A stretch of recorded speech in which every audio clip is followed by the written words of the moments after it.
He loved all sorts of hurting people. He preached fearlessly. He fulfilled 351 Old Testament prophecies in 3 years. Jesus never once ran, scurried. You never hear about him power walking from town to town, or jogging, or skipping, or sprinting in a race. Jesus was very busy doing his Father's work, setting up a kingdom of believers. But he was never rushed.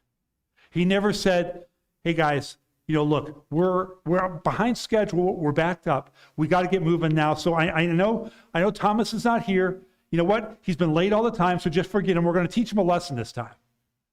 He never said that. Jesus never once ran. He was never in a hurry. He was never rushed. But he accomplished so much. In Mark 2:14, it says this phrase, as Jesus walked along. If you read the Gospels, you hear it all the time.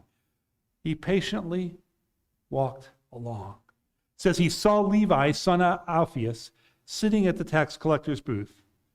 Follow me, Jesus told him, and Levi got up and followed him.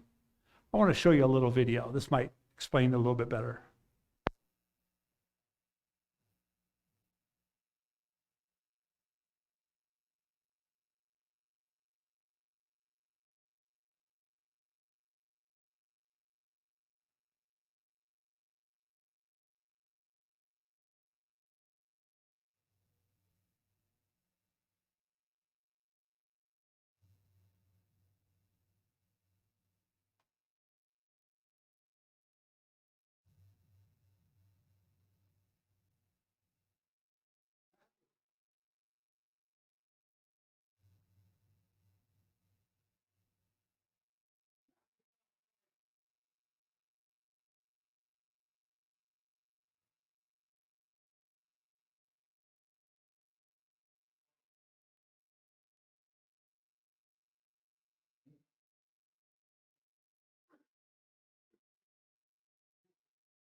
We have a celebration prepared for. You will regret this.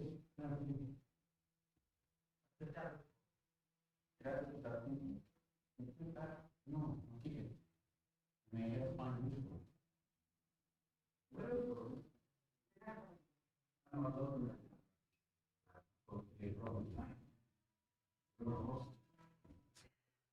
I like that.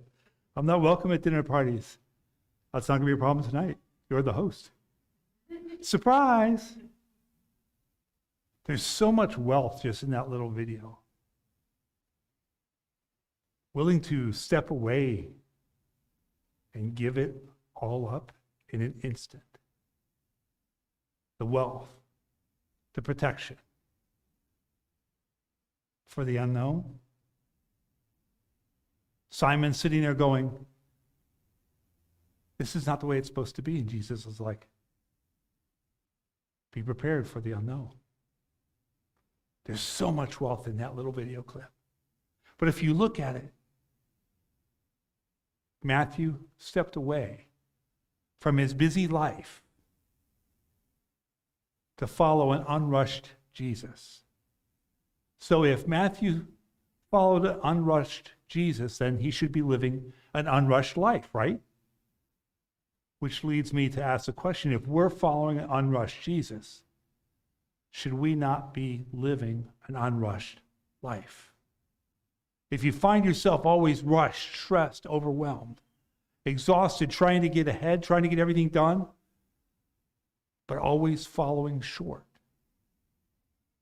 Jesus wants to invite you to come to him, to find a different life. In last week's scripture, I'm going to read it to you in a little different form. Matthew 11:28 through 30. It's out of the Message. Now, if you're unfamiliar with the Message is more of a devotional Bible. It kind of reads like a story. It's a little bit easier to comprehend sometimes. It's not always 100% accurate. It is biblical. It has biblical foundation, but it is put into different terms that we might be able to understand. It's simply as this. Are you tired? Are you worn out? Are you burned out on religion? Religion and Christianity are two different things. There's lots of religions in the world. There's only one Christianity. Come to me, get away with me, and you'll recover your life. I will show you how to take a real rest. Walk with me and work with me. Watch how I do it. Let the unforced rhythms of grace, or learn the unforced rhythm of grace. I won't lay anything heavy or ill-fitting on you. Keep company with me, and you will learn to live freely and lightly. Jesus says, get away with me, and it'll recover your life. Walk with me, and watch how I do life. Don't just believe what Jesus believed, but live the way Jesus lived. And when you think about the way he lived, only lived for 33 years. And the first 30 years, we don't even have a lot of history of what he did. We know he was a carpenter, a craftsman who made intricate things out of wood. It's pretty much what we know. A couple little stories splashed around here and there when he was a little kid. But he waited 30 years to start his ministry. And out of nowhere, out of obscurity, he walks up to John the Baptist, which is a relative who's baptizing people in the river. And he says, I want to be baptized. So he gets baptized just like a few weeks ago. We baptized some people right here, and you can still see the circle in the floor. We baptized people. They went down in the water and came up differently. He went down in the water and came up, and a dove landed on his head. And the skies, the clouds opened up, and the voice of God came down and said, this is my son, who I am well pleased. It was the starting of the world changing. He was ready to save the world. And what does he do? The first thing he does? Takes a sabbatical. 40 days away. But in that 40 days, he learned to trust God, trust his Father. He learned what his impact on the world was going to be. And in his first miracle, what does he do? He's at a party. He's at a wedding, which is either a family member or someone that he knows, and because his mom is there, and they've known each other for a long time. And he doesn't walk in there going, do you know who I am? I'm the Son of God. Nope. Just comes in like everybody else. And Mama walks up to him and says, son, we got a problem. We're out of wine. We're out of the party juice. It's going to look really bad for them if we don't do something. And she goes, I know you can do something. And he goes, what do you want me to do? Do something. And you know the story? He turns water into wine, and it's just not any wine. It's the best wine. God produces the best things in people's lives. Later on, he runs across a synagogue leader named Jairus. And Jairus walks up to Jesus and goes, Jesus, my daughter is dying. Will you come and heal her? So he's, sure, not a problem. And they start to walk to Jairus' house, not running, just walking along. And all of a sudden, a woman out of nowhere comes up to him and touches him. She's been sick for 12 years. And what does he do? He stops. He interacts with her. He takes his time. And he heals her. Gets done healing her. And one of Jairus' workers comes up to him and says, look, it's too late. Your daughter is dead. So while Jesus is taking his good old time, Jairus' daughter dies. And Jesus says, don't worry. It's all right. You got to imagine what's going through Jairus' mind at that point in time. You stop by this lady who stopped you. And if she wouldn't have stopped you, you would have had enough time to get to my house, to heal my daughter. And then you say, don't worry? Don't worry? Jesus says, all time is in my hands. He gets to Jairus' house, and sure enough, she's dead. But he raises her back to life. If you look at his mode of transportation, now if I'm Jesus, I want a nice ride. I want a nice big white stallion. You know, the ones with the little peppers of gray through them, they're beautiful horses, aren't they? A nice racehorse that can run really fast. What does he choose? A donkey. He chooses a donkey, the slowest mode of transportation there is. Because if you watch all the Winnie the Pooh movies, you've never seen Eeyore run a red light, right? He was on his good old time. I'll get there when I get there. Sometime today. Not a worry in life.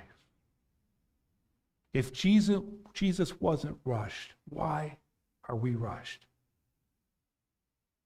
Now, I'm just a preacher. I'm just a manager. I'm not a counselor. But I've seen people's lives. My guess is, based on a few things, if we simplified it, if we boiled it down to the absolute minimum, most of us are rushed or pressured by work and pressured by either we're running from something or running to something.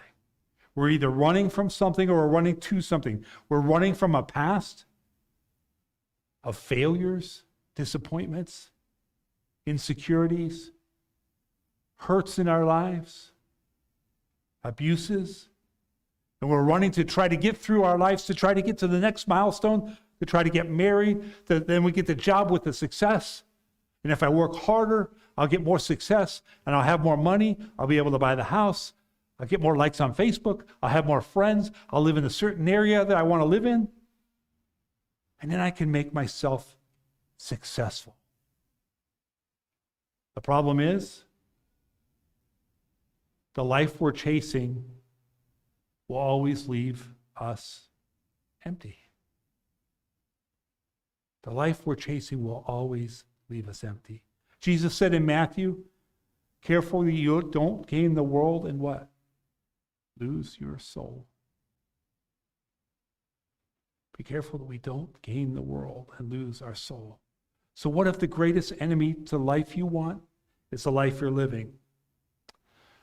But you don't understand. I've got everyone depending on me. I do.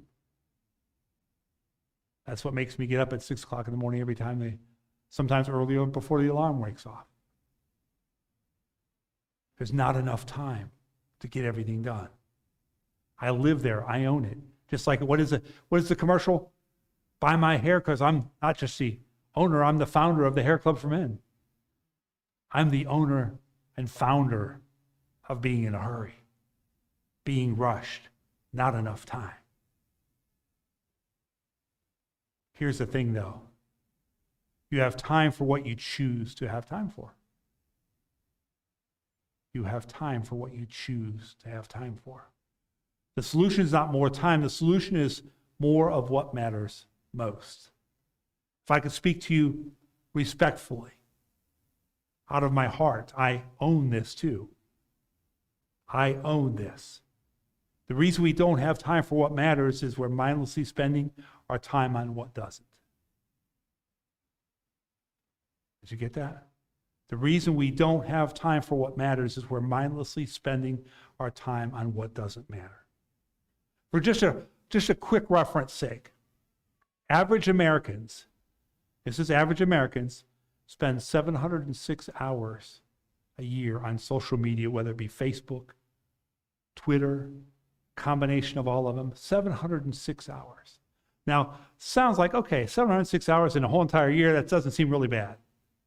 When you figure it on a 40-hour work week, 8 hours a day, 5 days a week, it winds up being 4.5 months of working weeks. 4.5 months. And that's just the average. Now, older people tend to trend less. Some older people tend to trend less. Younger people tend to trend more. You're higher on the scale. TV. Now, this is where a lot of the older people tend to trend more, and the younger people tend to trend less. 1,470 hours a year watching TV. 8 hours a week, 5 hours, or 8 hours a day, 5 hours a week, ends up being almost 9 months of working. We watch TV. There's one here that I'm going to buzz by real quick, but it's very important. Video games. I never grew up in the video game era. My video game was a little gun that popped out or a little controller and you watch the thing go boom, boom, boom, boom, boom. That was it. I never really got into video games. But it's the average person who plays video games, and it's just not male. It's females too. By the time that most of kids pick up video games around 8 to 10 years old, by the time they're 21, they spend 10,000 hours playing video games. And I'll leave it at that. What if the greatest enemy we have to the life we want is the life we're living? So what do I do? I don't know. Remember, I'm rowing the boat right with you in this thing. I'm digging through this because my life is rushed just as much as everybody else. I've got, instead of 2 oars in the paddle, I got 4. I got them tied to my feet too. I'm trying to row with every appendage that I have to try to keep going faster and faster and faster. I don't have a lot to do, or a lot to tell you to do. But I'll tell you this, if we don't slow down, God will make us slow down. God will let you slow down. He may remove things out of your life to get you to slow down. And the crazy part is it might be something like a job. If you lose a job, you will slow down. If you lose people out of your life, you will slow down. He may remove things from your life to give you more time. So what do I do when I need answers? Like I told you last week, where do I go? I go back to Matthew, Mark, Luke, and John. Because if I want to know something, I want to know it not from what somebody said they seen or what somebody believed. I want to go back to what Jesus said.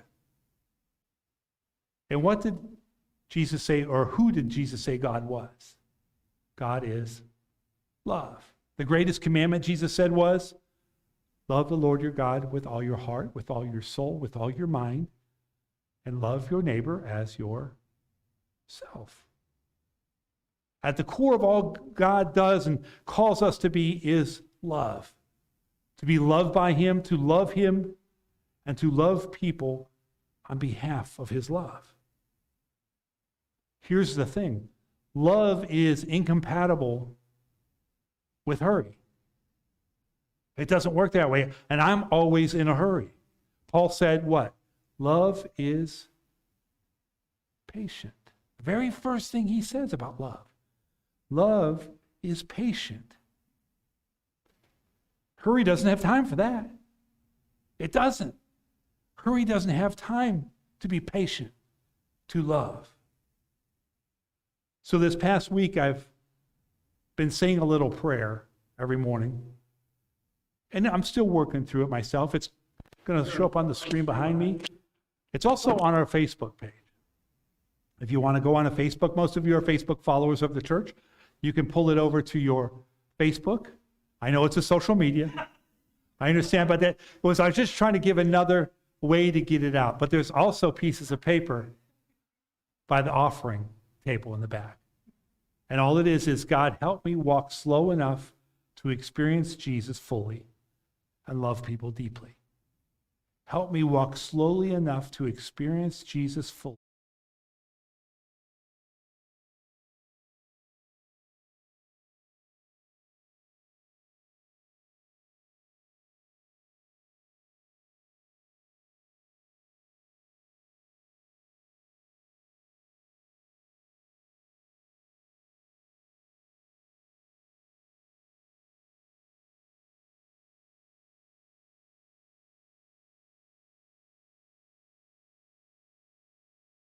Let me give you a few ideas.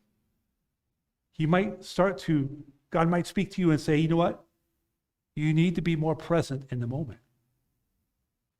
You might need to be more present in the moment, listening to people, seeing hurts around you, seeing people that are hurting, that are in need.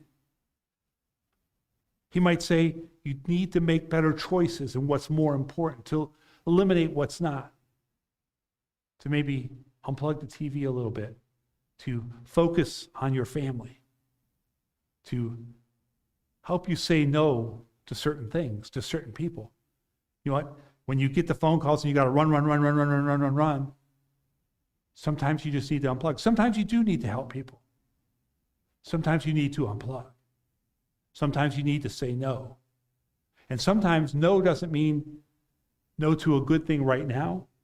It's more of what's pressing in the moment. You know, I see it with my kids. And now they have babies in their life. And what used to be really important, I'll pick on Casey. Casey used to take about 3 hours to get ready to go somewhere. And most of you moms can understand that. When you have kids, it's now 10 minutes. I'm ready to go. Let's go. I got a bun. I'm ready to run out the door. But there will come a time where you go back to that. Maybe not 3 hours, but you'll narrow it down to a half an hour or something like that, but you'll take more time for yourself. But the most pressing time right now is with Beanut. Beanut is Beatrice, by the way. Beanut. You'll learn that this is the most pressing thing on my plate right now, the most important thing. You might learn that, sense God's presence in your life and recognize his voice a little louder, a little clearer, prompting you to, maybe when you're in a conversation, instead of being somewhere else, that you're more engaged and you start to ask questions, dig a little bit deeper. You might start changing the direction of your life, experiencing him fuller when you start to hear him, when you start to feel him interacting in your life and directing your life. It becomes a little clearer. Your pathway comes a little clearer. And something happens at that point in time. You become more like him. Because if you think of this, if you will, Jesus walked along. And as Jesus walked along, every person that Jesus loved, every miracle that he did as he walked along. And where was Jesus walking to? He was always walking in a direction, always walking with a purpose. He was walking for a purpose that God anointed him to die on a cross, to make a way back to him, to save the world through him, to connect us back. Day by day, step by step, moment by moment, he was filling God's call on him and expressing the deepest and most profound love for us. He was always walking towards his calling, giving up his life for us. So when we know Jesus is the way, he's the truth, and when he is the life, we start to embrace it, the truth he taught, the way he lived, and we start living that way, how Jesus loved. And we learn that we're starting to walk along with Jesus side by side, walking along. We start to realize that we live in a divided world. And if there was ever a loving, caring, and united people, walking enough, slow enough, engaging with the people around us, sensing God in their life, and slow enough to see the people around that are hurting, that will start to impact people's lives. If you're following Jesus, Jesus was always walking. We're always walking with Jesus, and we're walking in the same direction. We're laying our life down for something that's much more important in this life. The answer is not more time. It's more of what matters most. You have to have time for what you choose. You have time for what you choose to have time for. God, help me walk slow enough to experience you. Experience you and fully love others deeply. I've been praying this for a week, and what happened the first day? Slammed. Life was crazy. And what came back into my mind was that prayer. You got to slow down. By the afternoon, I got to slow down a little bit. I got to slow down, and I got to talk to people, talk to customers as they were walking through. I don't know them. I don't remember them. I see 200 people a day. But if I can make an impact in someone's life in just a minute by saying, hey, and I say things like, hey, have a blessed day. What are they going to do, fire me? You know, I'll say Merry Christmas too. But if you can just say some words of kindness, some loving words to someone through the day. I don't know where it's going to take me. I'm hoping God's going to slow me down somehow or show me things in my life. Like I said, times to say no, times to say yes, times to say step away, times to say turn off, times to say shut down,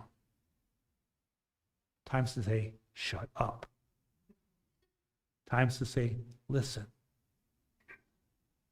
times to say turn this direction, not that direction.